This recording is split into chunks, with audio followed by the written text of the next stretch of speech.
Сәлем достар, сіздермен бірге Мадина. Біз бүгін өте дәмді болып шығатын, әсіресе балаларға ұнайтын осындай попкорн дайындаймыз. Ол үшін менің каналыма тіркелуді ұмытпаңыздар. Алдымен попкорнға арналған жүгеріні осылай саламыз.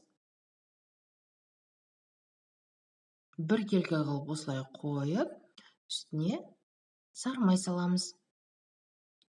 Сармаймен дәмдірек болады, сұйық май құйсаңыздар да болады.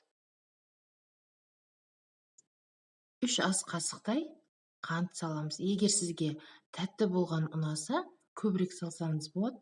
Мен 3 ас қасықтай салдым. Жақсылап араластырамыз.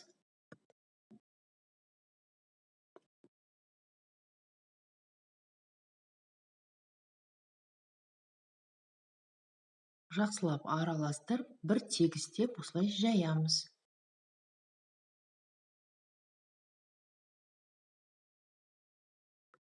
Осылай пұтырлай бастағаннан крышкасын жауып, орташа отқа қойып қоямыз.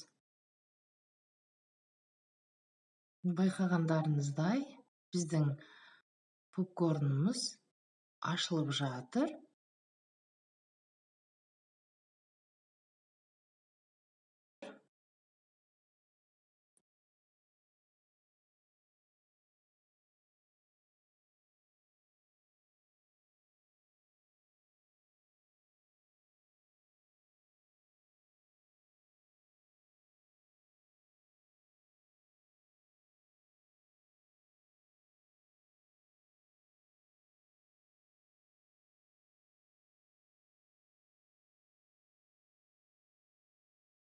Арасында осылай қозғап қоюды ұмытпаңыздар, себебі асты күйіп кетуі мүмкін. Мінекей біздің попкорнымыз дайын. Қараңыздар, қандай керемет, өте дәмді болып шығады. Сіздер де үй жағдайында осылай дайындап көріңіздер.